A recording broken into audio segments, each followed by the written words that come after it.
참고로 할아버지에 대해서 좀 자세하게 여쭤봤거든요. 아 들어봤더니 에피소드가 많죠. 점점 더 부인하기 힘들어집니다. 마녀평을 갖고 있었는데 그럼 친일파 거의 일제 시대 때 뭐 했는지 안 나오죠. 일제 시대 때 얻었을 역사 방송이라고 하고 있었는데 친일파는 판이었구만. 완전히 역사 속 인물을 뇌내 마음대로 씻고 뜯고 맛보고 즐기는 역사 내피셜 근원 150화 시작합니다. 네, 오늘도 역사 스토리텔러 김재훈 교수님, 역사 속 스님의 심리 분석가 배상훈 교수님, 오창석 작가, 박가영 아나운서 함께합니다. 반갑습니다.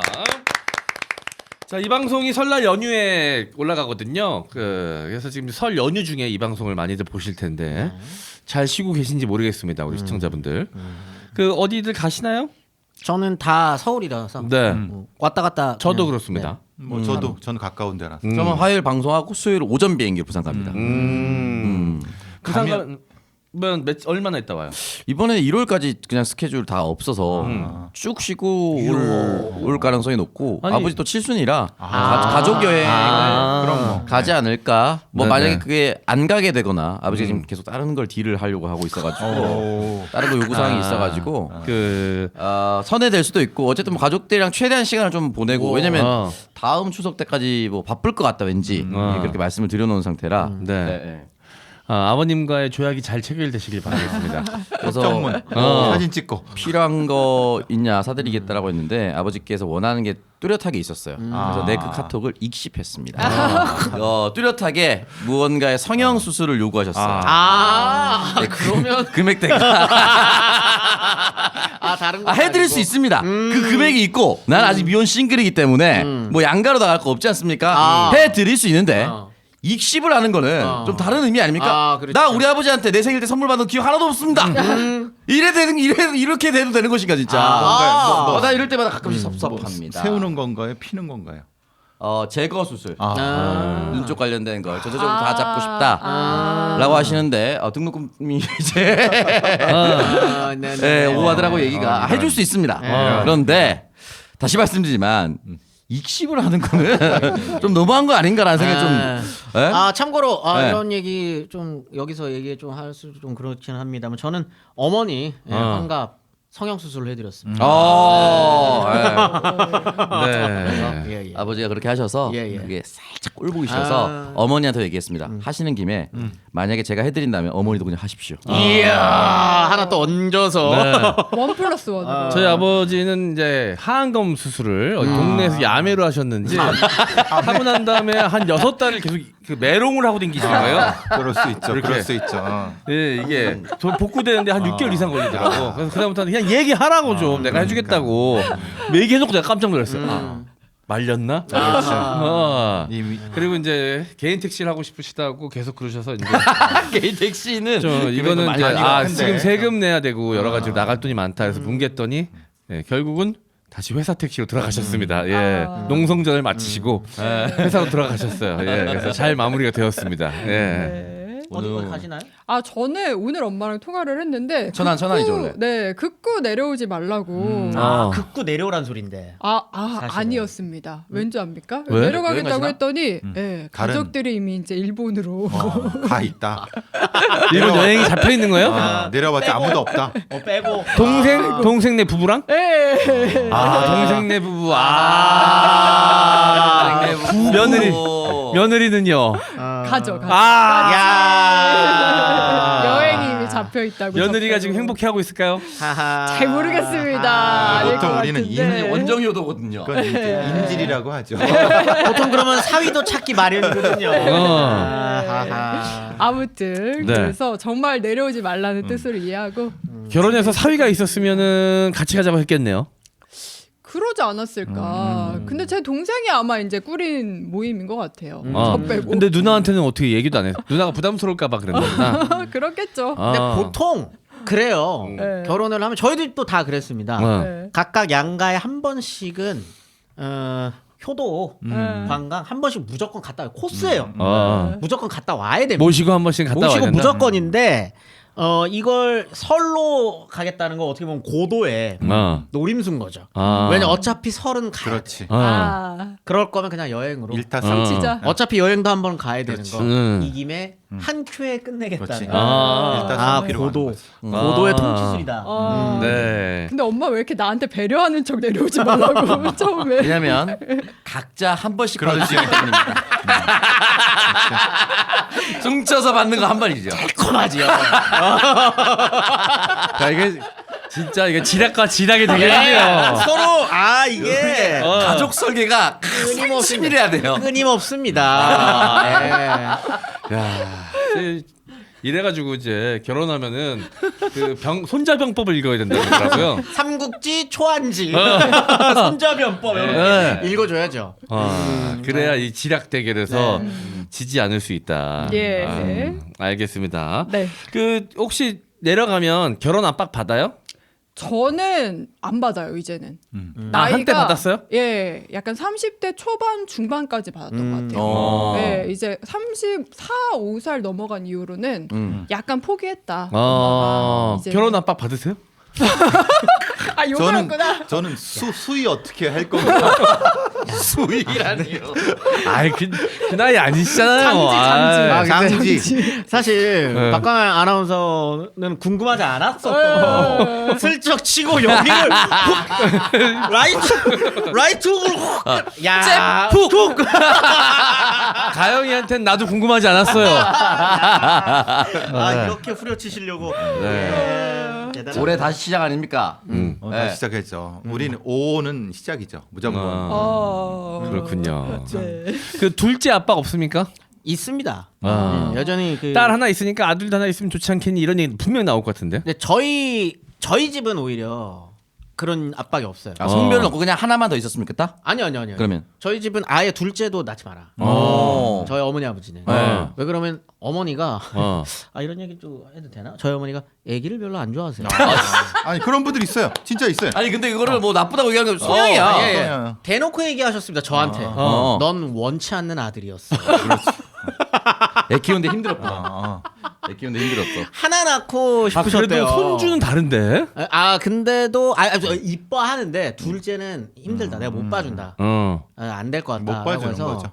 절대 안 된다라고 하시는데 장모님이랑 장인어른은 지금도 압박을 하십니다. 하나 더. 늦기 전에. 아 그러면 조부모 양육이 외가는 가능해요?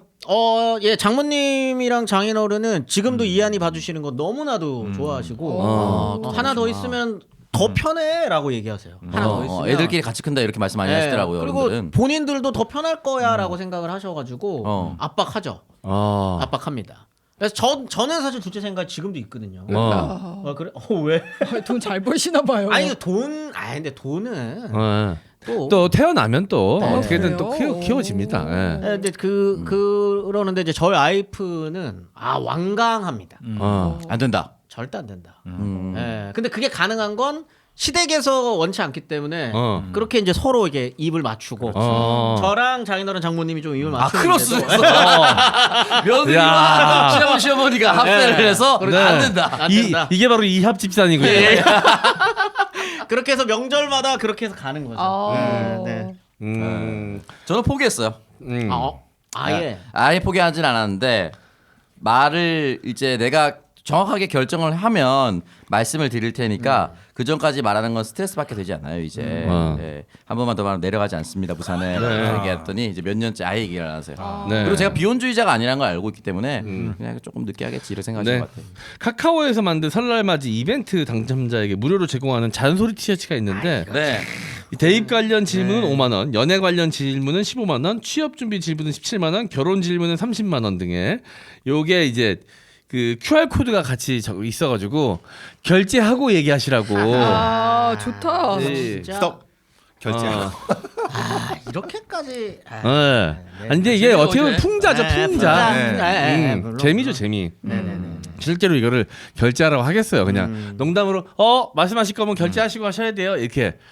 자, 근데 이제 요게 이제 변형 이게 기출 변형이 좀 생겨가지고 어르신들도 아이 뭐 이렇게 결혼 얘기 이런 거 요즘에 물어보면 안 되잖아. 아니 뭐 언제 애 낳을 건지 이런 거 물어보면 꼰대 소리 듣잖아. 이러면서 자책하듯이 물어보시거든. 약간 어르신들도 이제 이 변화됐어. 예. 근데 참 이게 좀 씁쓸해요. 어. 이게 어떻게 보면 세대 갈등이 너무나도 극단화되고 서로 간의 이해의 폭이 점점 더 좁아지고 하다 보니까 네. 저는 근데 이런 게 이제 풍자인 거 뭐 재밌고 한데도 그럼 도대체 설에는 무슨 이야기를 해야 되나? 정치 이야기하면 안 되죠. 네. 특히 이번 설은 네. 갑자기 치열할 수가 있어요. 네, 이거 정치 이야기하면 안 돼. 서로 이해 못하고 싸우니까. 뭐 서로 간에 이거 어떻게 보면 안부일 수 있는데 안부도 물어볼 때 눈치 봐야 돼. 이게 도대체 술만 먹는 거예요, 그냥. 그래서 조용히. 근데 술 먹고 이제 얘기가 나오면 그렇죠. 그때부터는 유혈 사태로 가니까. 맞아요. 아니 좀 씁쓸할 때가 있어요, 저는. 술 먹을 쯤 되면은 잔, 칼 다 치우고 참 실제로 맞아요. 이제 그 요 명절날 어. 그 경찰 신고가 그 150% 어. 늘어나고 진짜? 예. 4천 건 이상이 더 늘어난다는 게 통계가 있습니다. 그게 이제 대부분 이런 얘기입니다. 그러니까 얘기가 되면서 뭐 이게 감정이 상하고 음복하고 그러면 그다음부터 이제 네. 근데 라운드가 한 번 그렇게 터지는 것도 나쁘지 않아요. 뭐 이렇게 터지면 그다음부터 경각심이 확 생겨가지고 그다음부터는 이제 민감한 네. 얘기는 서로 피할 줄 아는 요령이 생깁니다. 한 2, 3년은 괜찮습니다. 이게 참 씁쓸해요. 네. 전통놀이 같은 거 하는 게 좋아요. 게임. 그렇죠. 분위기 좋아져. 예. 유술 나무로 만들면 안 됩니다. 던지니까. 네, 고스톱 이런 거 돈놀이 하면서. 지금 이게 설 문화가 이렇게 변하게 되는 게 식민지 시기부터 이제 일제강점기 때부터 조금 변하는데 원래는 일단 세뱃돈도 없어요. 아 원래요? 그럼 화폐가 없는데 무슨 아 상평통보로 세뱃돈으로 줬겠어요? 아닙니다. 조선 세뱃돈 숙정이요. 없어요. 세뱃돈이라고 하는 게 이제 절값이라는 이름으로 등장하는 게 25년 6년 기사에 처음 나와요. 그렇구나. 그 전에는 그런 문화가 없어요. 그럼 설은 뭐냐라고 하면 노는 거예요. 진짜 같이 노는 거예요, 그냥. 네. 그래서 누구 어른 집에 이렇게 놀러 가면은 어른들한테 이제 절하고 세배는 하거든요. 이제 같이 차례 지내고 그다음 성묘 갔다가 어른 큰 집 놀러 가면은 절하면 덕담을 해주는 게 문화입니다. 그렇죠. 덕담. 덕담. 내년 안에 또 올해 한 해 또 건강하고 뭐 원하는 일 다 이뤘으면 좋겠고 하면서 편지를 써줘요. 그러니까 그 안에 돈이 드는 게 아니라 봉투에 편지를 이렇게 써주면 덕담. 그거는 편지 이렇게 주면은 그거 받고 그 다음에 절했으니까 오히려 절값은 같이 음식 나눠 먹는 거. 떡국 먹고 만둣국 먹고 이북 쪽은 이제 만둣국 먹거든요. 만둣국 먹고 이러면서 같이 해놨었던 음식 서로 먹는 거 정도.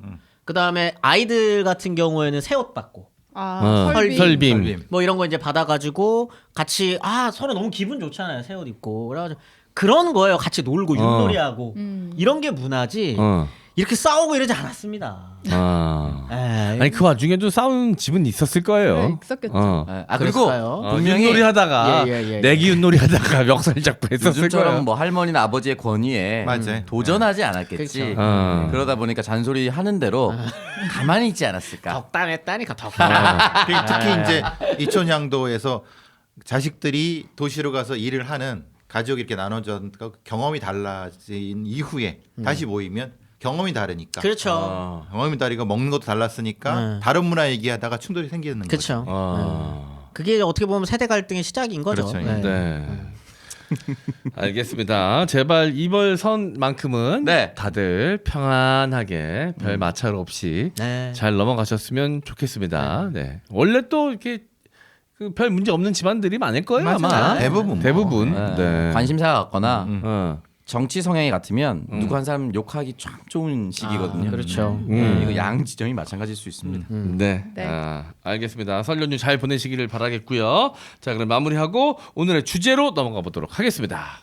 제대로 만든 옷 TBH샵입니다. TBH샵은 한국 토종 패션 기업 TBH 글로벌이 전개하는 온라인 공식 쇼핑몰이고요. 2천만의 직장인 데일리웨어, 마인드브릿지, 국내 최초 3팩 티셔츠 베이지가우스, 여성 캐주얼 주시 주디의 자사몰로 좋은 소재 꼼꼼하게 만든 고퀄리티 의류를 합리적인 가격에 선보이고 있습니다. 매일 아침 뭐 입을지 망설이는 남성분들 더 이상 고민하지 마세요. 평일부터 주말까지 TBH샵에서 제안하는 코디대로만 입으면 깔끔하고 멋진 도시 남자로 변신할 수 있습니다. 높은 물가 때문에 옷 사기 부담되시는 분들은 회원가입 후 카카오톡 친구 10%, 신규 회원 웰컴 쿠폰팩 5종 앱 다운로드 만원 쿠폰을 이용하시면 더욱더 합리적인 가격으로 쇼핑할 수가 있습니다. 제대로 만든 옷이 필요할 때는 네이버에서 TBH샵 검색해주세요. 네. 자, 여러분 TBH 샵 그 저는 뭐 계속해서 잡스에서 광고를 하고 있을 때도 TBH 샵에 옷을 구입하고 있어가지고 오늘 니트도 입고 왔고. 네. TBH 옷이 되게 좋아요. 제가 네. 입고 있는 이 가디건도 네, TBH 샵에서 예전에 잡스런 전에 활동할 때 네. 또 주셔가지고 입고 있는데 굉장히 그 색감 예쁘다고 얘기 굉장히 많이 들었습니다. 활동성도 있고 굉장히 좋아 네. 보여요. 아니 보면 되게 포멀한 옷도 있고 직장인들의 데일리웨어로 입기 좋은 옷부터 시작해서 캐주얼까지 다양한 브랜드의 옷이 있기 때문에 여러분들 웬만하면 이 안에서 취향을 만족하실 수가 있을 거고요. 저는 제가 좋아하는 원래 입던 그 약간 그 스트릿 스타일의 옷 입으면 좀 약간 그지 같다 그러는데 TBH 옷만 입으면 되게 사람이 괜찮아 보인다 그래요. 진짜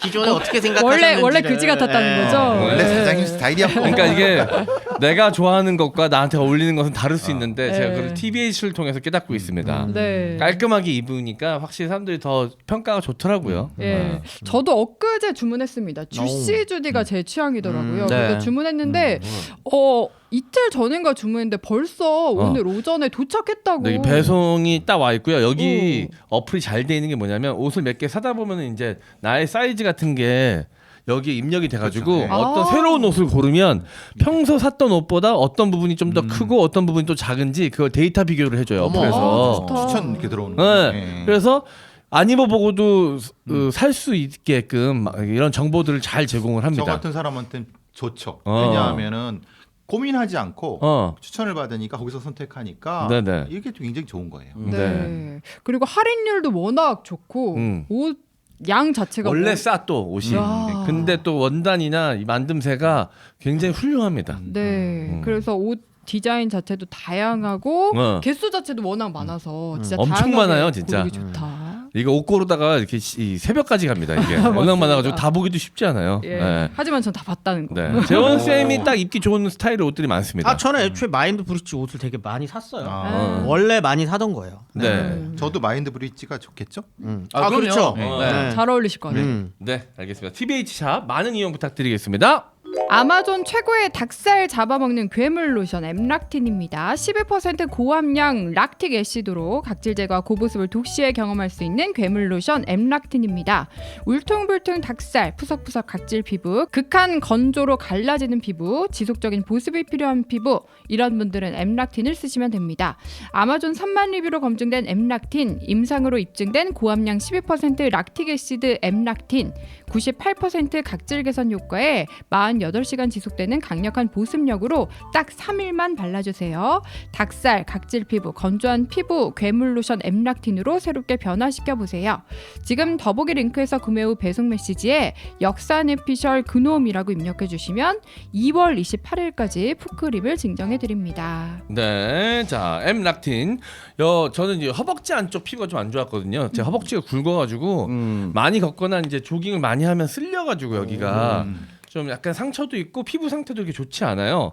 전 이거 이틀 바르고 싹 나왔어요. 너무 좋더라고 이거. 야 여기 요물입니다 요물. 네, 저는 워낙 많이 앉아서 컴퓨터를 많이 하다 보니까 엉덩이 쪽이 약간 피부 상태가 좋지 않군요. 얼마나 안 좋길래? 이거 뭘 왜? 궁금해? 왜? 얼마나 안 좋길래 받으냐? 근데 엉덩이 워낙 근데 닿는 게임을 부분이 워낙 오래 하니까 맞아, 쟤는. 맞아. 네, 살짝 거칠거칠하거든요. 약간 근데 좀 까맣게 돼 있나요 좀? 그렇진 않습니다. 네. 근데 요거 발라주니까 바로 매끈매끈해지더라고요. 왜 웃으시죠? 까맣게 된다는 거. 착색. 착색. 네. 얼마나 앉아 있으면 엉덩이가 까매져. 그거 썩었다는 거예요. 아니 피부가 이제 너무 많이 예. 접촉면이 좀 네. 많이 쓸리다 보면 그렇게 될 수 있거든요. 네. 게임 어리어들은 그 정도는 해야죠. 그렇게 약간 고민되시는 부위에 살짝 발라주셔도 좋고요. 또 전체적으로 건조하신 분들은 전부 다 발라주셔도 너무너무 좋습니다. 네. 바로 3일 만에 느껴지는 효과 경험해 보시면 좋을 것 같네요. 네. 자, 여기에 이제 고함량과 약간 저함량으로 나눠져 있더라고요. 퍼센테이지가. 그래서 좀 센 게 있고 좀 약한 게 있어요. 매운맛, 순한맛처럼. 그것도 이제 처음 쓰시는 분들은 순한 맛으로 시작하셔서 나중에 좀 더 매운맛으로 바꾸시면 좋을 것 같습니다. 엠락틴 꼭 한번 써보시기를 바랄게요. 닭살 피부가 좀 있으신 분이냐 건조함이 심하신 분들은 꼭 한번 써보시길 바라겠습니다. 엠락틴이었습니다. 자, 오늘의 주제 공개해 주시죠. 어떤 이야기죠? 설날을 맞이하야 네. 각자 가족의 역사를 네. 되짚어 보는 시간. 음. 가족사. 네. 다들 좀 궁금해하실 것 같아요. 네. 왜냐면은 여러 번 나왔거든요. 네. 중간중간 소스처럼 나왔죠. 나왔습니다. 음. 네. 우리 또 사장님이 진짜 친일파가 예. 그렇죠. 아닌가. 아. 그 팩트 아닌가요? 아직 그건 이미 모르죠. 밝혀졌잖아요. 아직 모르죠. 주오대. 들으셔야 됩니다. 그럴 수가 없습니다. 오늘 네. 저도 그래서 이 유학을 시간, 다녀오고 이 시간 준비하느라 네. 아버지한테 처음으로 할아버지에 대해서 좀 자세하게 여쭤봤거든요. 아 들어봤더니 야 에피소드가 많죠. 네. 에피소드 많습니다. 점점 더 부인하기 힘들어집니다. 저도 왜 역사를 공부하는 인간이 명절에 스키야키를 먹으며 고타치에서 귤 까먹고. 왜 그거 아니라니까. 다다미방. 그거는 프레임이고 따뜻하게 올려놓으면 맛있거든. 왜 간장은 기꼬만만 쓰는가. 이것도 다 역사가 있는 거거든요. 아, 예, 예, 그러니까 예. 그런 이야기들을 네. 같이 좀 털고 가는 시간이 좀 필요하지 않나. 더 쌓이지 않을까요? 이게 설날만큼 이게 할 수 있는 이 잘 어울리는 날이 없다라고 해서 네. 각자의 가족 역사에 대한 이야기를 좀 해볼까 합니다. 저는 이제 이번에 들었는데 뭐 깊이 듣진 못했어요. 이제 아버지도 바쁘고 저도 바빠가지고 잠깐 통화하면서 이제 질문을 해서 인터뷰를 했는데 아버지를 그래서 할아버지 얘기를 좀 여쭤봐서 들었는데 아버지도 어렸을 때 할아버지가 돌아가셔가지고 정보가 많진 않더라고. 네. 그리고 이제 할머니한테 예전에 물어봤을 때랑 또 증언이 이게 갈리는 게 좀 있더라고. 할머니는 좀 더 미화돼 있어. 아 시아버지가 아니 할머니. 할머니에 대한 기억이 할머니가 할아버지에 대한 남편. 기억이 아. 자기 남편 죽은 남편에 대한 네네네네. 기억이 어우, 미화돼 있더라고. 오 그래도 사랑하셨나 보네요. 그런 거. 뭐 그 이후에 자유연애를 하시긴 했는데. 그 이유니까. 그렇죠. 네. 아니 그러니까. 아니 친구 할아버지들이 계시고 그랬지. 그래서 얘기를 들어봤는데 아 진짜 현대사가 그대로 녹아 있다. 아 그럼요. 그렇죠. 제가 이 주제를 꼭 하자고 했었던 것 중에 하나가 우리가 역사에 대해서 이제 중고등학교 때까지 역사를 배우고 끝난 분들이 거의 대부분이죠. 99% 이상이 이제 그렇게 공부를 하고 끝내시는데 사실 초등학교부터 고등학교 때까지는 잘 짜여진 각본 하에 있는 역사밖에는 우리는 안 배웁니다. 네. 고조선부터 어떻게 쭉 해가지고 연도 외우고 삼국시대가 어떻게 해가지고 몇 년도에서 고려시대 사실 그것만이 역사가 절대 아니거든요. 나의 할아버지, 나의 증조부 혹은 나의 아버지의 옛 이야기들 속에는 교과서 속 역사도 계속적으로 등장합니다. 왜 그분들은 한국 전쟁을 겪은 분들이고요, 식민지 시기를 경험하신 분들이고요, 혹은 나중에 뭐 독재 정권 하에서 무엇인가를 했었던 분들이고요. 그 가운데 87 민주화운동 때도 한 자리에 있었던 분들이고요. 뭐 이런 굵직한 역사 속에서도 존재하지만 또 한편으로는 교과서에는 나오지 않는 역사도 갖고 계신 분들이에요. 그렇기 때문에 가족의 역사를 한번 들어보는 건 그만큼 되게 값진 겁니다. 네. 교과서 속에서 벗어나지도 않았거니와 또 다른 역사도 갖고 있는 사람들이 우리네 조부모 혹은 아버지 어머니이기 때문에 네. 그들의 역사를 같이 나누면서 좀 우리가 생각해볼 지점들이 되게 많을 수 있다라고 하는 거죠.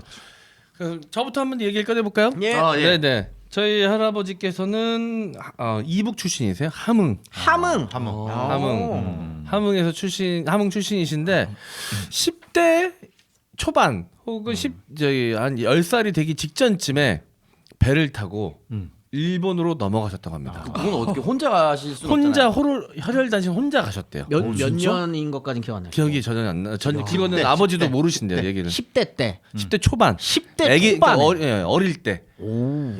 그러면서 뭐 이렇게 아버지도 추측컨대 뭐 이렇게 돈도 없었을 거 아니에요. 그러니까 자벽 일을 거기서 하면서 배를 얻어 타지 않았을까라고 얘기하는데 일자리 찾아가지고 여기서 할머니의 증언과 다 갈립니다. 할머니는 공부를 잘해서 장학생 개념으로 갔다라고 할머니는 기억을 하고 계시고 일제 시대 때.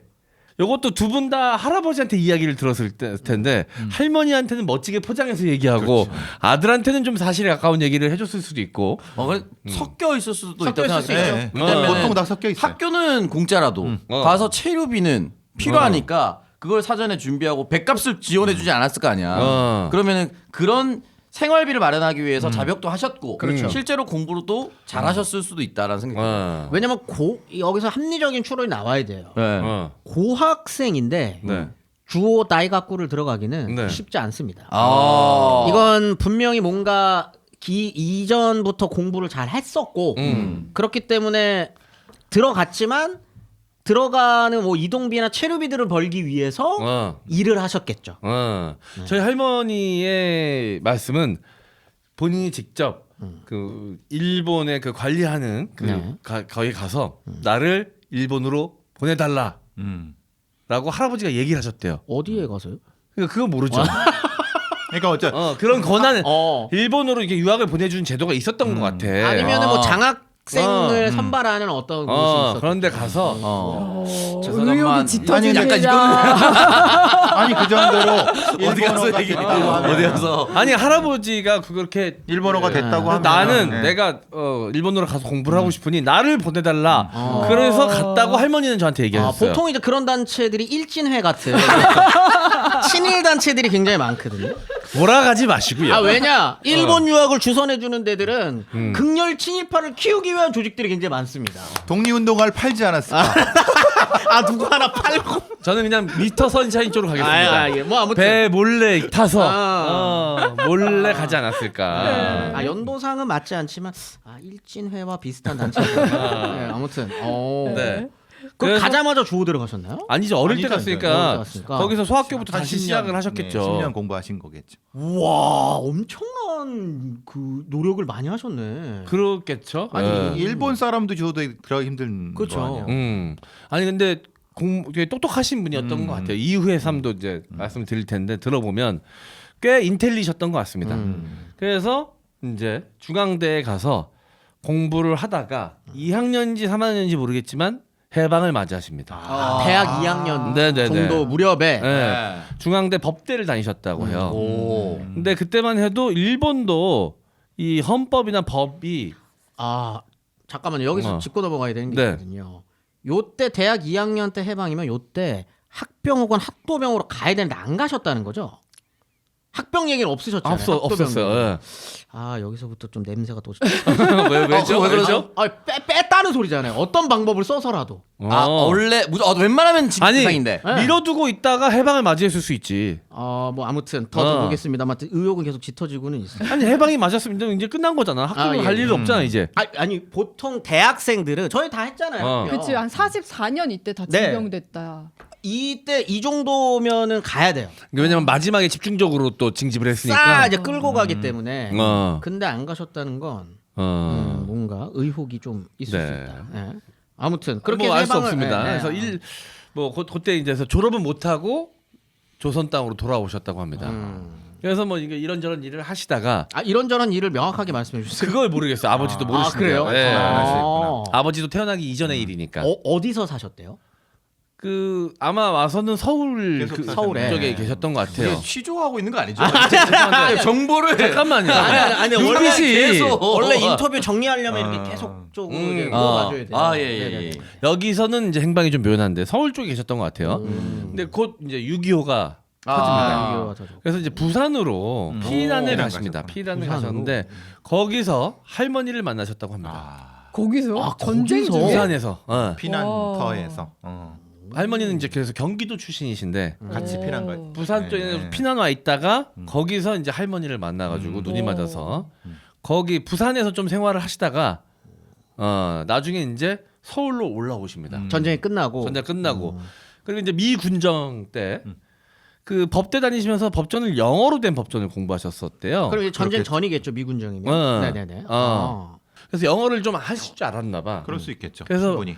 그 미군 부대에 미군정 때 통역을 하셨답니다. 야, 영어를 굉장히 잘하셨네. 진짜 왜냐면- 뽀삐딴리 느낌이야. 주어대 들어갈 정도면은 정도면 당연히 영어는 이 엄청. 제2외국어로 영어. 이미 이때 지금 3개국어입니다. 그렇죠. 그렇죠. 잘하시네. 미 군정에 계시다가 미 군정에서 통역관을 하시다가 옮기신 게 나도 뭐 이번에 처음 알았어요. 이런 기구가 있는지 유솜이라는 유섬. 들었어요. 유섬에서 우리 했잖아요. 유솜에서 근무를 하셨답니다. 우리 했어요. 유섬. 완전 완전 엘리트입니다. 그러니까 그러면. 근데 여기서 네. 무슨 일을 하셨던 거예요? 그 정확하게 통역관이죠, 비슷한 통역관으로? 통역관을 하죠. 유솜 그래서 우리 아버지가 놀러 갔대요. 처음으로 아버지 회사를 놀러 갔는데 그 놀러 간 이유가 그 대한민국에서 처음으로 엘리베이터가 설치된 곳이 거기였다고 합니다. 지금은 미 대사관. 미대사관에서 그러니까 유섬 건물이 원래 지금의 미대사관이래요. 네. 그렇죠. 예. 예. 광화문에 광화문에 유섬이 있는 미군 어. 유엔군 산하 기구예요. 네네네. 네네네. 정확히 보니까 그 뭐 미국 대외 원조 기관. 네. 네, 원조기구죠. 그러니까 미국에서 이제 한국을 원조하기 위해서 그거 중간에 모든 거 역할을 다 하는- 관할하는 아. 조직입니다. 네. 네. 그래서 유섬에서 일하시면서 그 건물에 엘리베이터가 생겨가지고 그거 구경시켜 준다고 우리 아버지가 어릴 때 가서 처음으로 엘리베이터를 타보셨대요. 아. 네.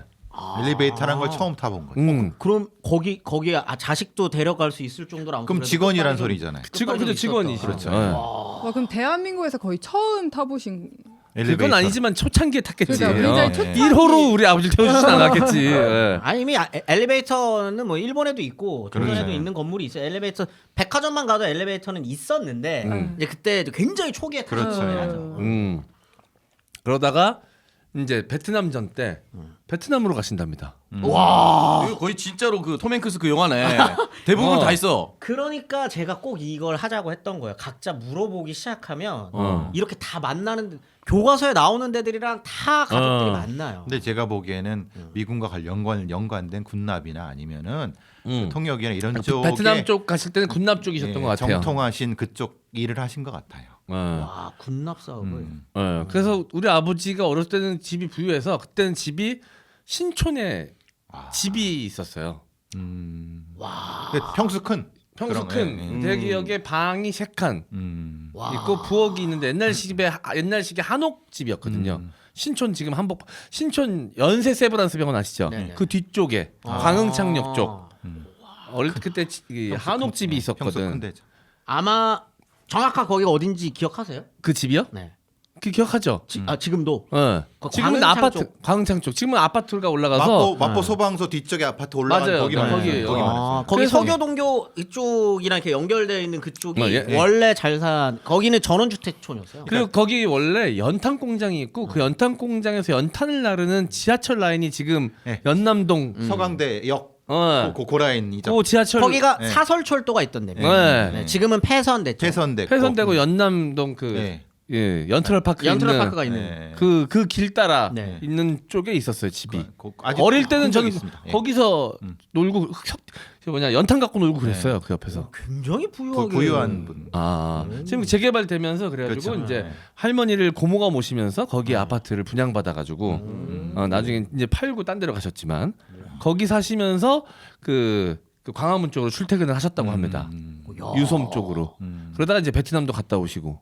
와 어마어마한 집안이네요. 아 그래요? 예, 아니 그러면 지금 다 뭐 어딘가에 교과서 속 어딘가에 계속적으로 그렇죠. 등장하잖아요. 지금. 네. 유섬도 그렇고 저는 베트남 갔다 오셨다는 얘기는 이번에 처음 들었어요. 아, 근데 문제는 이제 베트남에 갔다 와서 암을 걸리셔. 혹시 고엽제 피해자셨나요? 그건 아니신 것 같고 그러게. 폐암을 걸리셨다고 하니까. 근데 연관이 돼 있어요. 연관이 돼 이게 있겠죠. 정확하게 이유는 모르겠지만 분명히 거기서 연관이 돼 있죠. 그러게. 젊은 나이셨는데. 그때는 그게 발암 물질인지 몰랐기 때문에 당연히. 그래서 이제 젊은 나이에 우리 아버지가 뭐 초중생 때이겠죠 아마 그때쯤 그래서 이제 암으로 아이고. 돌아가셨는데 더- 그 전까지는 굉장히 유복했다 그래요. 그러니까 더 오래 사셨으면 집에 야구 장비가 다 있었다 그랬어 우리 아버지가. 어린 나이에 또 야구는 일제 시대부터 이 시절까지 7, 80년대까지도 네. 고급 스포츠입니다. 그렇죠.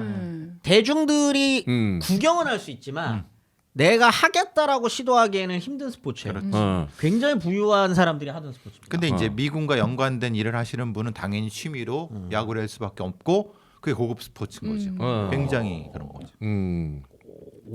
그래서 그 아버지가 할아버지 손 붙잡고 고교 야구를 뭐 이렇게 보셨다. 그때 한 고교 야구 뭐 최고죠. 그 얘기까지도 제가 전에 들었습니다. 그랬는데 이제 할아버지가 돌아가시면서 가세가 완전히 기울었죠. 형제는 많은데 아버지는 안 계시고 할머니가 이제 홀로 다 이제 먹여 살려야 되는 입장이 되면서 그때부터 좀 힘들어서. 예. 그러면 그 광흥창 그 서교동 쪽으로 추정이 되는데 네. 그쪽에는 그 작아셨나요 전원주택이? 자가였으니까 재개발되면서 아파트를 받았겠죠. 받아서 와 자산가였어. 그렇죠. 저번에 저희가 서울 편 하면서 말씀드렸던 것처럼 이 시기에 주택 보급률 자체가 50%가 안 됩니다. 그렇죠. 그런 상황 속에 전원주택을 소유하고 계신다? 전원주택은 아니고 그냥 주택이었어요. 주택이었지만 거기가 어쨌든 그쪽이 전원주택 강가 촌. 쪽이었잖아요. 그쪽은 부촌이에요. 그렇죠, 부촌이죠. 네, 굉장히 부촌이에요. 거기 집 하나 갖고 있다라고 하는 거는 대단히 그 어릴 부유층이죠. 기억도 다 나요. 바깥에 아주 자그마한 마당이 좀 있었고 거기에 그 한옥마을이 다닥다닥 붙어 있었어요. 골목골목 이렇게. 그래서 바깥에 광이 있었고 광에는 그래도 항상 연탄 공장이 바로 옆에 있으니까 늘 연탄이 좀 채워져 있었고. 기억이 납니다. 굉장히 부유한 집. 그다음 뭐 제가 할까요? 네. 조사 알아왔어? 네. 저 알아왔습니다. 아. 저는 친할아버지는 원래 일찍 돌아가신 걸 알았어가지고 이번에 여쭤봤더니 더 생각보다 일찍 돌아가셨더라고요. 그래서 친할아버지 나이가 27살 때 아이고. 돌아가셨다고 여전하셨구나. 해서 네, 그래서 알아올 수 있는 게 없었고 그래서 외할아버지 쪽으로 이번에 그래서 엄마와 저도 약간 전화로 좀 길게 근데 이게 나 물어보는데 네. 처음으로 이런 거 물어보니까 좀 아버지도 이제 할아버지한테 관심을 가지니까 좋아하시기도 하고 엄청 좋아하시죠? 네. 자기 이제 뿌리에 대해서 알아보려고 한다는 생각이 드셨는지 되게 뿌듯해하시면서 막 얘기를 해주시더라고. 신나게 말씀하지 않아요. 맞아요. 그래서 간만에 아버지하고 좀 친밀한 시간을 잠깐이지만 이거 물어보면서 좀 보냈습니다. 저도 그랬습니다. 엄마가 약간 부끄러워하면서 얘기해줄 게 없는데 막 이러면서. 근데 엄청 말씀 많이 하시지 않으세요? 네, 근데 엄마가 얘기해줄 게 진짜 없긴 하시더라고요. 근데 얘기해줄 게 없는 게 조금 다른 게 저희 외할아버지는 제가 어릴 때 그 갔던 그 영광 집이 있었거든요. 영광? 예. 영광의 그 외할아버지 댁이 외할아버지가 어릴 때부터 살던 집이고 증조 할머니도 살던 집이고 그 집에 대대로 사셨던. 날 때부터 그냥 쭉 살던 집이었대요. 그래서 거길 한 번도 떠나신 적이 없다고. 혹시 집성촌이라고 하셨나요? 집성촌은 또 아니라고 합니다. 근데 이제 그 마을에 작은 집도 바로 밑에 내려가면 있어서 그냥 가족이 모여. 네, 제가 그냥 걸어가서 이제 인사드리고 이런 식이었거든요. 집성촌이 아닌데 거기서 대대로 살았다면 노비로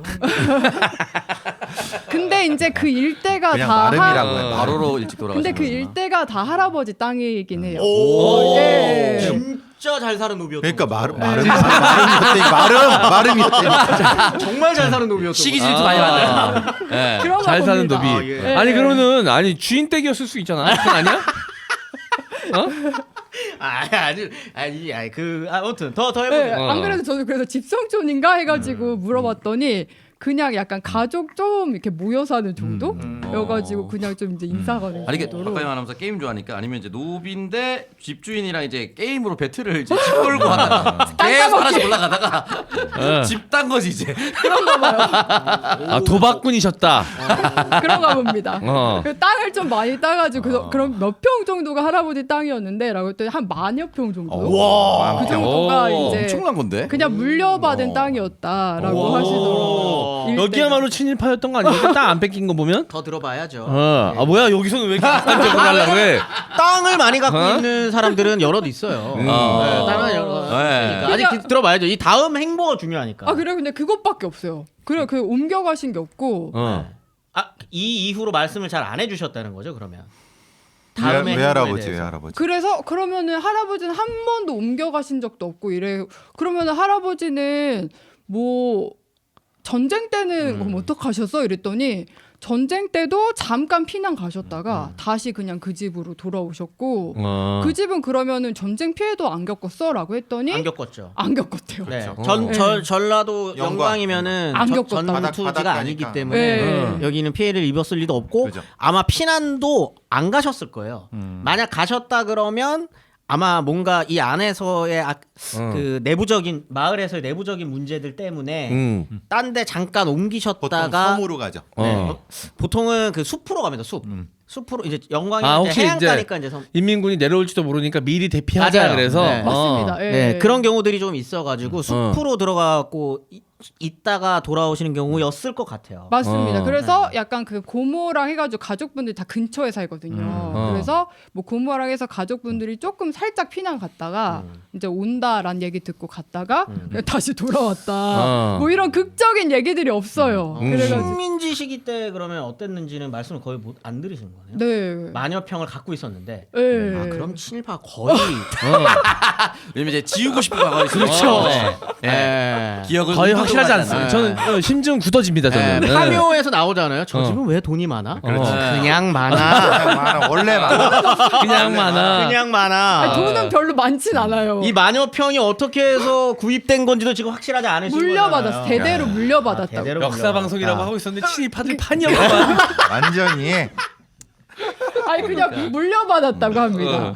예. 내기 딱 내기 한 거야, 딱 내기. 아니 진짜 지금 그 마녀평은 어떻게 됐다고 혹시? 그냥 이제 할아버지는 돌아가셔서 그냥 이렇게 나눠서 이제 예, 상속이 자식이 됐나? 좀 많거든요. 그래서 이제 상속. 나눠서 예, 상속을 하고. 나눠서 상속하고 어머니도 좀 받으셨대요? 조금 받았다고 합니다. 예. 근데 영광에 조금이면 뭐 돈이 그렇게 크게 되진 맞아요, 않았겠네. 맞아요. 옛날에는 넓은 땅이었어도 원자력 발전소가 있어갖고 많이 받았을 수도 있죠. 예, 그렇습니다. 그 정도? 그래서 별로 이제 막 이제 재원쌤 보고 지금 얘기 들으면 사실 뭔가 되게 역사에 되게 격변기를 막 함께 다 하셨는데 겪은 거죠. 그럼요. 말씀을 안 하셨을 그러니까 아직 뿐이에요. 크게 전쟁의 피해를 안 본 것도 그렇죠. 그 지역의 역사인 거지. 맞습니다. 왜냐면 함흥이고 서울이니까 이 왔던데 영광은 좀 덜 할 수 있는. 네. 그래서 아니 그러면은 5.18 민주화 운동 때는 뭐 하셨대? 라고 했더니 그때 그나마 이제 폭도들이 영광까지도 막 왔었대요.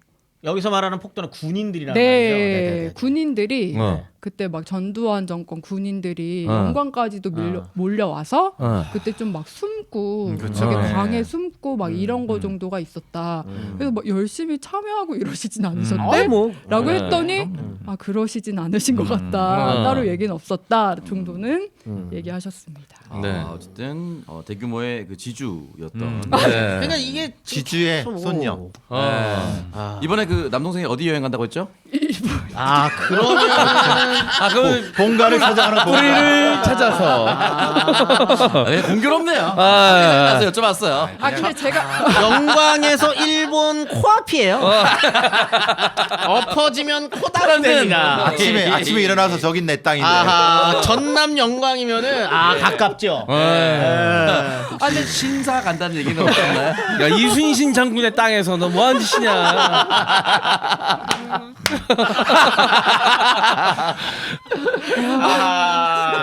왜냐면 지금 굉장히 많은 이야기를 해주셨는데 이 마녀평을 가지고 일제시대 때 뭐 했는지가 지금 명확하지가 않아요. 일제시대 때 뭐 했는지가 안 나오죠. 일제시대 때 얻었을 테니까. 아니 근데 여기 진짜 증조 할머니랑 계속 사셔가지고 여기가 좀 시골이에요 되게. 그래서 제가 기억에 지금도 남는 게 증조 할머니 돌아가셨을 때 그 되게 전통 장례 같은 걸 치렀거든요. 음양사 이런 데서 오고. 그러면 그냥 나름대로 추측을 해볼 건데 보니까 이제 어느 집에서 이제 이 속해서 일을 하시던 분이셨는데 그 집 주인께서는 독립운동을 하셨던 분. 갑자기 소설을 너무 세게 근데 쓰는 거 아니에요? 그걸 신고를 하면 신고를 아니면 원래 정말 땅을 나눠준다. 이 마녀평이 어디로부터 왔는가 때문에 정말 그 좋은 인심 좋은 이제 그 대감집이었던 거예요. 네, 한국 전쟁이 이럴 때 노비가 대감 제낀 겁니다. 제껴. 아니 근데 왜 여기서부터 이렇게 삐끗삐끗 때리는 게 있냐면 마님 저는 사람처럼 살면 안 되는 겁니다. 왜냐하면 이 정도로 크게 땅을 갖고 있는 집인데 여기가 대대로 뭔가 되게 뿌리 깊은 양반 가문이야 이러면 그 얘기를 먼저 하셨을 거예요. 그 진주관 씨 종친회 그럼 예. 그걸 미리 말씀해 주시면. 예. 종친회셔? 종친회 종친회 하셨어요. 예. 소속 마름? 진주강 씨셨고 진주강 진주강 씨가 씨. 고집 진짜 센데. 맞아요. 그래서 저한테도 맨날 강 씨로 바꾸라고 강가영으로 바꾸라고 맨날 아. 어릴 때부터 진짜 많이 말씀하셨어요. 강 씨, 최 씨는 네. 최고 고집이에요. 네. 어. 정치인의 모임 되게 많이 하셨어요. 진주강 씨가 유명합니다. 진주 지역에서 굉장히 끝발 날리던 강 씨예요. 진주강 씨. 굉장히 유명한 강 씨인데 거기 종친회 소속이라는 거죠. 예. 거기는 돈 주고 들어갈 수 있어요. 원래 종친회는 범죄하는데 나오지 않습니까? 네, 최익현 씨. 네, 최익현 씨처럼 이렇게 들어갈 수 있는데 거기서 무슨 제사를 같이 네. 종친회 가서 제사 지내고 하셨습니다. 할아버지는. 그러면은 네. 또 달라지는데. 그러면 또 저의 소설은 그러면 소설이었던 걸로. 진주강 씨. 그냥 일부러 이제 방송이 평탄하면 그러니까 네. 신 거 아닙니까? 네, 농담한 겁니다. 근데 부잣집 손녀 딸이셨네요. 오, 진주강. 이렇게 살 사람이 아니었어. 근데 마녀평이면 그때 당시에도 땅을 어마어마하게 갖고 있었던 거 아니에요? 아니야? 만평이요? 50마지기. 만평이면 그렇게까지 많은 건 아니었을 수 있겠네. 엄청 큰 대지주라고는 못하지만 그래도 이 정도면 굉장히 부유한 편입니다. 200~300마지기. 네, 왜냐면 그 동네 자체에서는 굉장히 많은 그렇죠. 땅을 갖고 계신 분이었을 거예요. 근데 좀 그런 게 약간 저가 외가가 2개예요. 아하. 그럴 수 있죠. 그래서 그럴 수 있죠. 어릴 때는 왜 외가가 2개인지 몰랐는데 아하. 알고 봤더니 이제 어릴 때 부모님의 반대로 할아버지가 이제 결혼은 딴 사람이랑 하고 집안끼리 정략 결혼 처가 있었고 엄마만 낳고 이제 따로 결혼을 했다고 합니다. 그래서 이혼을 하신 게 아니고 두 집 살림을. 두 집 살림도 아니고 그러니까 엄마만 중간에 따로 똥 낳고 이제 따로 결혼을 하셨더라고요. 어머니가 헷갈려. 제가 설명을 못해서. 그러니까 저 할아버지랑 할머니랑 둘이 사랑을 했는데 집안의 반대에 부딪혀서 우리 엄마가 태어나긴 했는데 결국에 할아버지 따로 결혼을 하고 할머니는 또 따로 결혼을 하죠. 이혼을 하신 거네. 그러면 이혼을 하신 거네. 애초에 아예 결혼을 결혼 안 한 적이 했죠. 없어요. 결혼 안 하고. 사실혼 관계에서의 따로 이렇게 사실혼 관계에서 어머니가 태어나셨고. 사실혼도 없었던 것 같아요. 그냥 낳았고. 네, 그냥 사고에 그래서 의해서 엄마만 그분은 태어나고. 그냥 이쪽 입양 겸 이렇게 입양도 아니라 그냥 입적한 거죠. 네, 그래서 외가가 2개였습니다 어릴 때.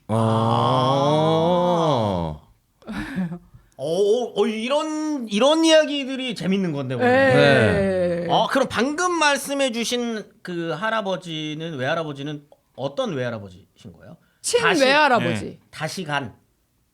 아니 원래 외할아버지. 원래 유전적으로 외할아버지. 유전자적 외할아버지. 생물학적 할아버지. 생물학적 할아버지. 생물학적 할아버지. 네. 생물학적 할아버지. 네. 그러면 어머니가 다시 결혼을 하신 외할아버지의 역사는 모르세요? 다시 결혼한? 외할아버지가 둘인 거잖아요. 외할아버지가 둘인데 목포 그래서 제 생물학적 외할머니는 목포로 이제 시집을 가셨어요. 그래서 목포에 또 외할머니가 있었습니다. 근데 거기에 그러면은 어머니가 나이를 먹고도 계속 찾아갔었어요? 네. 가영 씨를 데리고 연락은 되고 있었나 보네. 네, 그래서 두 분이 항상 서로 그리워하셨대요. 왜냐하면 사랑했지만 이루어지지 그렇죠. 못했잖아요. 그렇지. 네, 그래서 어머니도 좀 한이 있으시겠다. 네. 요거는 또 이제 뜻하지 않았던 로맨스 이야기네요. 친모가 있고 사실은 의분모가 보니까 있는 거죠. 그 할아버지가 분홍이시잖아. 집안이 나름 또 이제 양반가의 집안인 것 같잖아요. 그러니까 이제 정략 결혼을 할 곳이 있었겠지. 근데 진짜 사랑을 하신 거야, 햄리처럼. 그래서 띄워놓은 거죠. 집안이 부자면 그 정략 결혼 같은 것들을 종종 하잖아요. 그러니까 근데 봤더니 진짜 생물학적 외할머니는 내가 볼 때 신분이 높지 않으셨던 것 같아. 집안이 좋지 않던 거. 아니면 그 원래 그러니까 집안에서 그렇게까지 정해지지 않은 임신까지 했는데 반대를 하시지 않았겠어요? 뭐 다양한 이유들이 우리 소설로는 있었겠죠. 외모는 아름다우시고 그렇죠. 뭐 이런 느낌이지. 네. 소설로는. 네. 근데 반전은 두 분이 나중에 이제 나이 먹어서 만나셨거든요. 만날 수 있죠. 네. 만나셔서. 근데 외할머니가 마음에 안 든다고. 늙은 모습이 마음에 안 든다고. 그러니까 어릴 때 풋사랑으로 이제. 그럼 정말 사고에 의한. 어렸을 때. 그럼 혹시 원나잇? 그럴 경우 있을 수 있죠. 있을 수 있잖아. 왜 나이 왜 나이 외가축의 원나잇. 네. 남의 일이라고. 나이 먹어서 보니까 별로 어. 마음에 안 들었다. 아 그럴 수 있지. 호르몬이면 왜냐면 감정이 시간이 변해니까. 시간이 많이 지나고 나서 맞아요. 시간이 많이 상상했던 지났으니까. 모습과 달라질 수 있으니까. 그러니까 어르신들 보면은 그 어릴 때 사귀었던 첫사랑 안 만나고 싶다라고 말씀하시는 분들 많잖아요. 그때 아. 추억과 분명히 달라져 있을 텐데 추억이. 나도 늙었을 텐데 그도 늙어 있을 맞아요. 거라고 생각하면서 방금 이야기를 사실 먼저 해주셨어야지 되는 게 이게 되게 저희가 했었던 편이랑도 연결이 되는 거예요. 기억들 다들 안 나십니까? 이광수 편을 저희가 했습니다. 이광수는 할아버지랑 반대를 선택하세요. 정략 결혼을 선택하는 게 아니라 네. 사랑 진짜 사랑해서 만났었던 사람과 그걸 하면서 이혼 제도를 엄청 이야기하거든요. 내가 고른 나의 사랑. 와 나는 다시 결혼하니까 하고 싶으니 그냥 이혼을 허락해달라라고 하는 걸로 나아갔었거든. 근데 이제 할아버지는 집안 말씀을 들었다는 건 보통의 받을 게 있었다는 거죠. 그 땅을 벌릴 수가 없었던 거지. 네. 그 혹시라도 그렇게 하면 호적에서 파이면 땅을 상속받지 못하니까. 모두가 이광수가 아니잖아요. 아 근데 약간 진짜 뭔가 땅 얘기보다 이 얘기가 더 맞아요. 와닿고 이게 더 하고 들어오지. 그 시절만 일어날 수 있는 일이다. 네, 그렇죠. 길게 말해서 지난주인가 지지난주에 이 얘기 비슷하게 여기서 했었던 것 같은데 이호 선생님이 축첩제도 폐지하자 혼인 신고하자 바로 이런 사례 때문이잖아요. 아니 근데 거의. 그런 이야기가 나오는 것도 역사 속에서 봐왔었던 것들 속에 축적되어 있는 것들 속에서 나오는 이야기인 거예요. 이런 네. 사례들이 있으니까. 네. 그리고 되게 잦았으니까. 네. 네, 할아버지 할머니 여럿 있는 경우는 맞아요. 저희 집도 그래요. 저희 외가 쪽은 맞아요. 그래요. 네. 저희 외할머니가 다시 시집 가셔서 이제 저희 엄마랑 외삼촌들을 이렇게 낳으신 거고 그러니까 할머니는 그 할아버지가 한 분 더 남편이 하나 더 있었던 거죠. 그렇죠. 이런 경우 되게 많아요. 그럼요. 굉장히 많습니다. 전쟁과 이런 거 겪으면서 당연히 그런 수 있죠. 알겠습니다. 배 교수님 이야기도 좀 들을 수 있나요? 뭐 간단하게 네. 예, 그냥 뭐 저희는 근데 이제 저는 이제 세대가 좀 다르니까 저는 저희 아버지가 이제 그 그냥 칠남이었어 칠남이. 네. 칠남이. 그 이제 이름이 그냥 칠남매 막내셨던 거네 그러면. 이름을 그냥 이름이라 그럴게요. 그냥 뭐 편하게 배칠남이었어요. 배칠남. 예. 어. 일곱 칠 조남이. 예. 뭐 저는 이름이라고 할게요. 이제 그러니까 그 얘기는 뭐냐면 팔남매죠. 칠남 일녀죠. 칠남 일녀에. 네, 근데 남은 네, 막내 아들. 예. 근데 이제 제가 이제 대충 기억이 그런 거예요. 칠남이 그러니까 주변에서 칠남이 그러는 거예요. 그러니까 칠남이 아버지를 부르는 건지. 근데 그 앞에 부르는 게 기분 나쁜 게지. 뭐 깽깽이 칠남이라고 불렀지. 깽깽이 칠남이요? 전라도 깽깽이. 그게 뭐예요? 전라도 출신 전라도를 깽깽이라고 불러요. 전라도 깽깽이. 왜요? 그러니까 그렇게 비하로. 누가 그렇게 부르는데요? 아 동네 사람들이. 근데 그것도 안 들었고. 어느 동네였는데요? 경기도 기천에.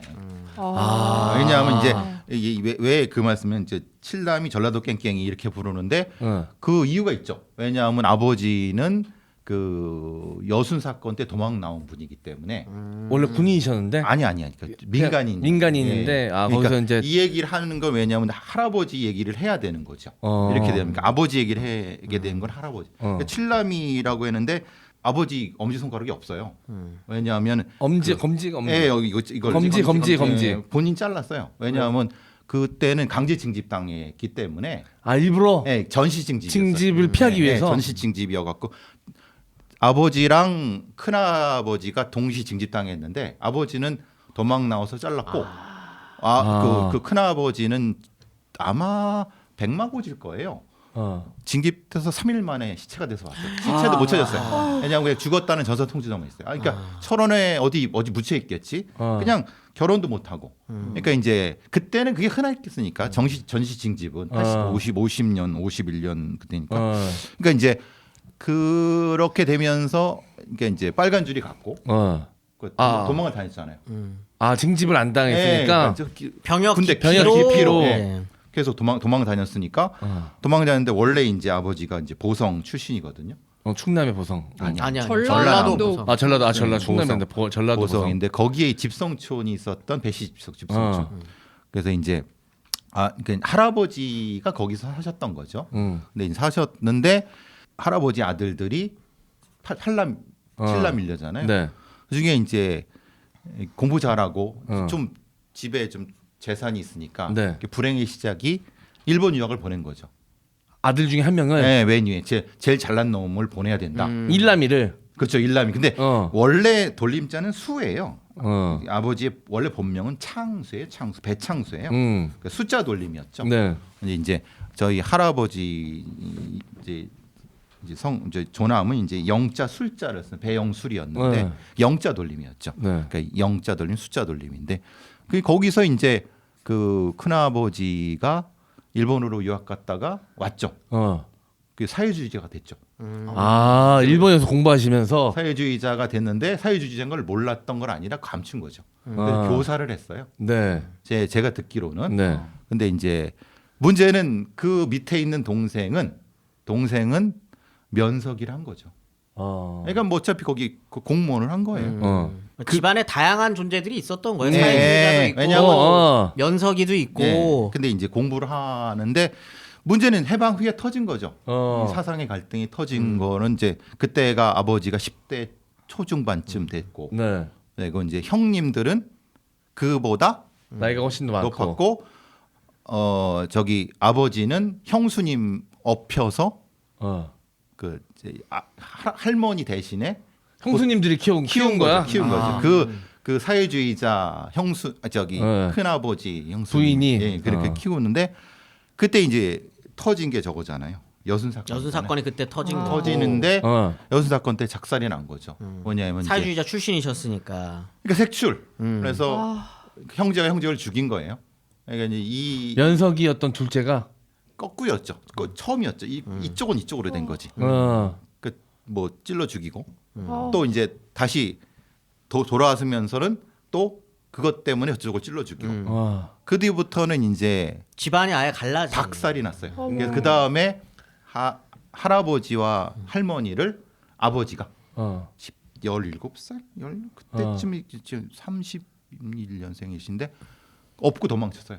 업고. 왜냐하면 그 이제 연세가 이제 좀 되시니까 할아버지 할머니는 그죠, 계엄령 상태잖아요. 그러니까 비상계엄, 이승만 계엄 상태고 여순 사건 맞으니까 도망친 거죠. 도망쳐 갖고 이제 뭐 대전에서 이제 저걸 했죠.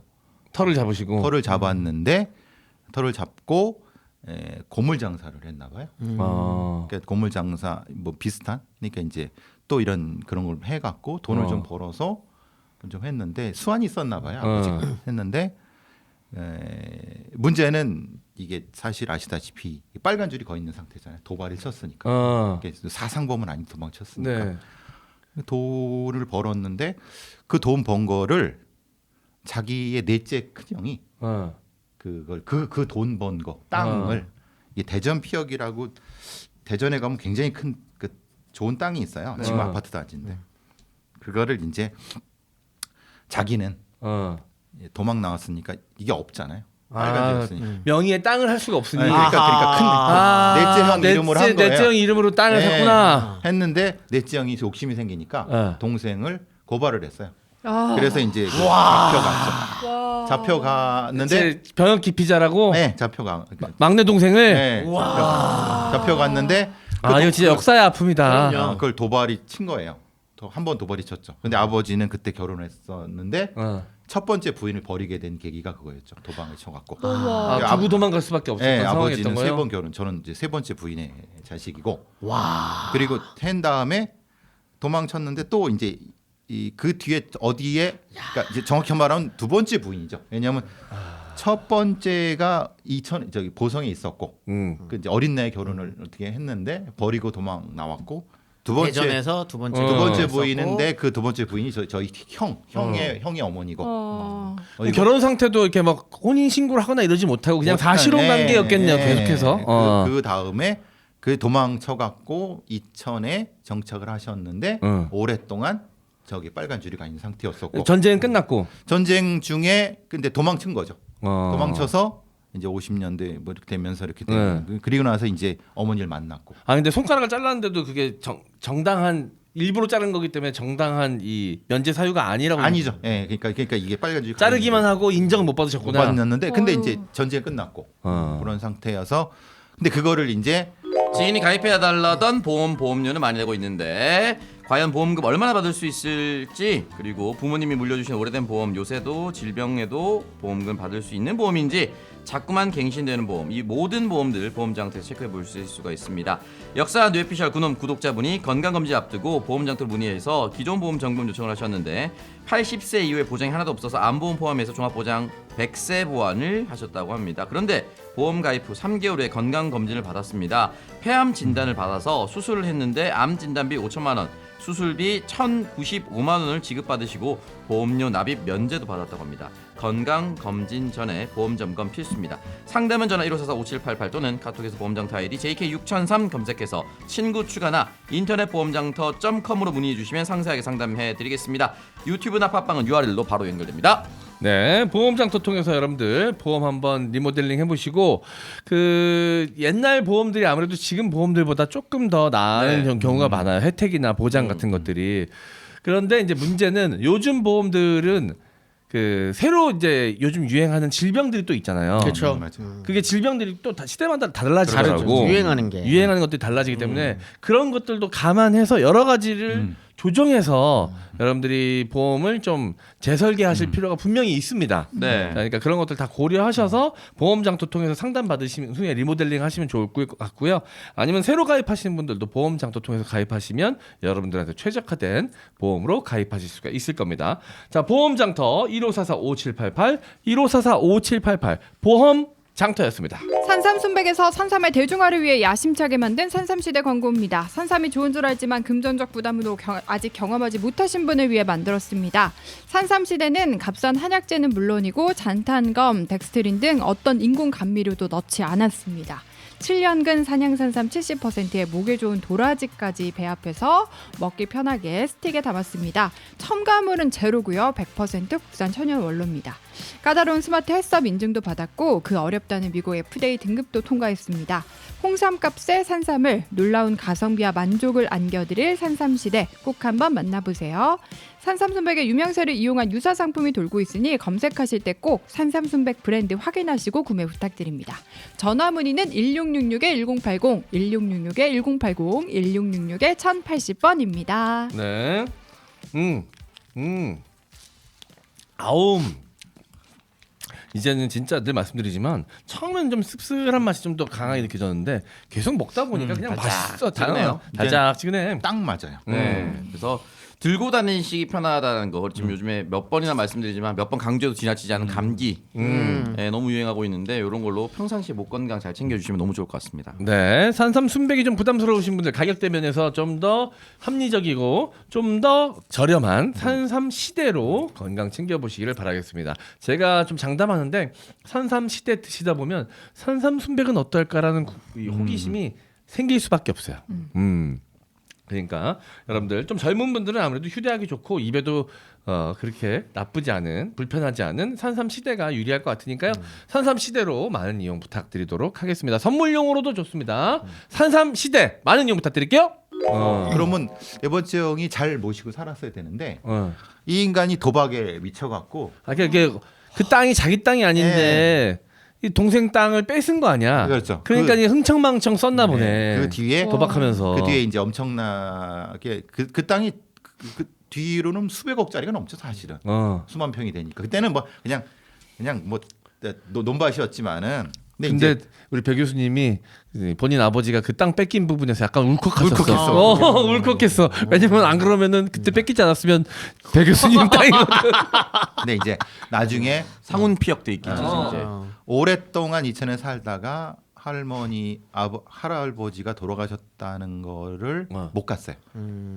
돌아가셨는데 왜냐하면 기피였기 때문에 할머니 돌아가신 것도 못 갔어요. 그러니까 그거에 어디에 그 땅이 그 무덤을 모셨는지 몰랐던 거예요. 몰랐는데 이제 저는 할아버지랑 할머니 본 적이 없고 상태에서 근데 그래서 저랑 기억나는 게 저랑 아버지가 어린 나이에 그 넷째 형을 갔어요. 만나러 갔어요. 땅을 그 뺏은 넷째 형. 넷째 큰 아버지. 근데 바깥에 있는데 오다다닥 하더라고. 먹살잡이 했구나. 뭐 하고 막 그러더라고. 근데 이제 다른 건 나왔는데 무덤이 어딘지만 알려달라. 할아버지. 네.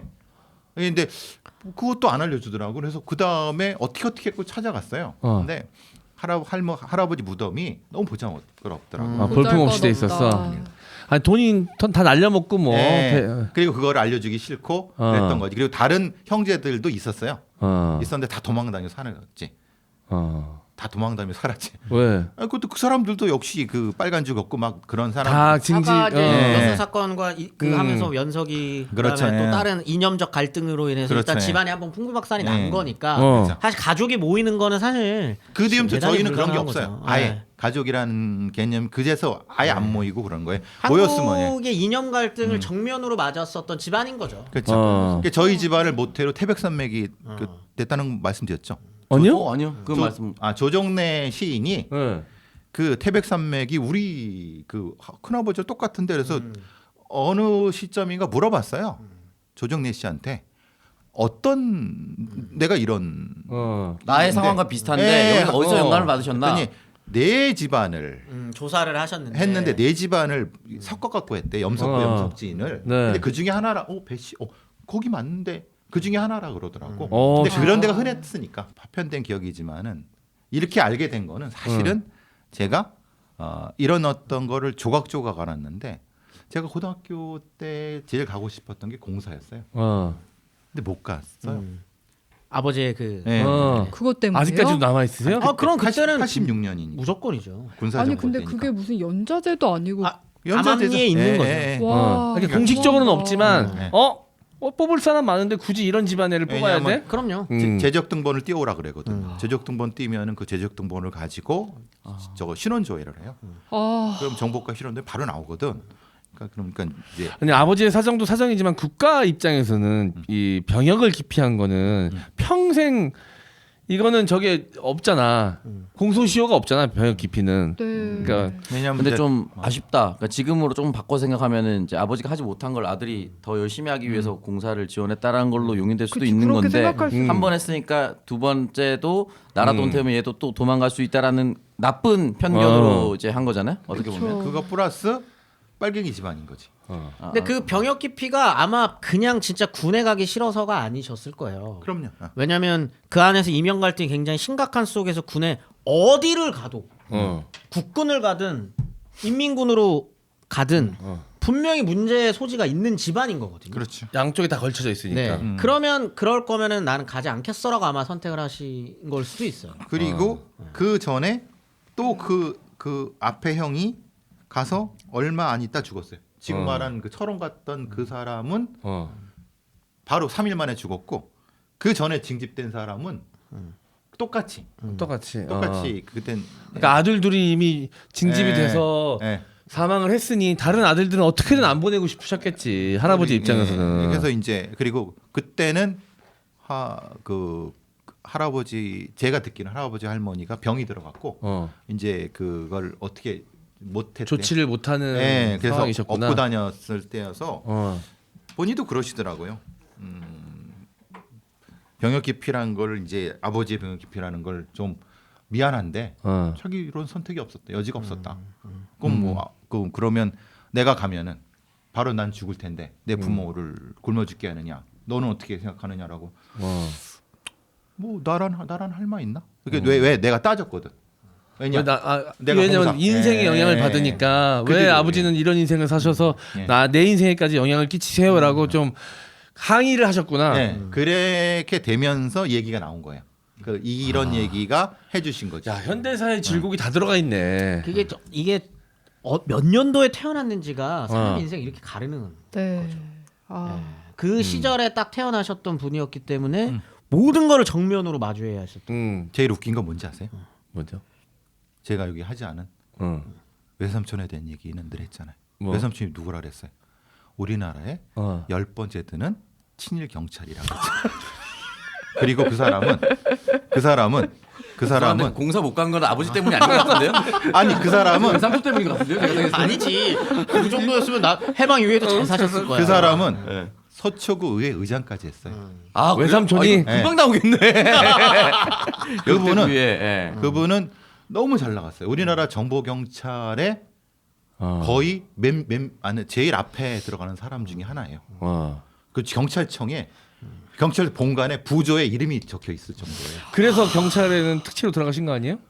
그랬을 수 있어요. 저도 아니. 몰랐는데 진짜 그럴 수 있어요. 와, 아니 근데 재원 쌤이 프로파일러 1기로 들어가셨잖아. 그러니까 아니 근데 재원 쌤이 친일 생각보다 없다 했는데 지금 보니까 친일 다 묻어 있는 것 같은데 저희. 제가 그래서 그때 그 얘기를 한 거예요. 처음에 제가 이거를 왜 꼭 해보고 싶었냐면 그때 그 남자친구가 친일파다. 남자친구네 사연. 집이 친일파라는 사연이 있었잖아요. 네. 여기 댓글을 보는데 엄격하신 분들이 엄청 많으시더라고요. 그러니까 제가 꼭 각자의 역사를 한번 토파 보시라.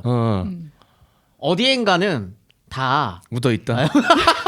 왜 그러냐면 36년, 35년의 일제강점기라는 걸 무시할 수 없습니다. 엄청난 질곡이었고요. 네. 그러니까 이제 어디까지를 완벽하게 잘라서 친일파라고 얘기할 수도 없는 그럼요. 상황에서 어딘가는 일을 거기서 만약에 공직자면 다 친일파냐 그렇게 말할 수 없으니 분명히 약간 정도는 겹쳐 있는 부분이 있다. 우리가 생각하는 정말 악질적인 민족 반역자 정도만 아니라면은 좀 다르게 생각해 볼 수 있는 여지가 있지 않나.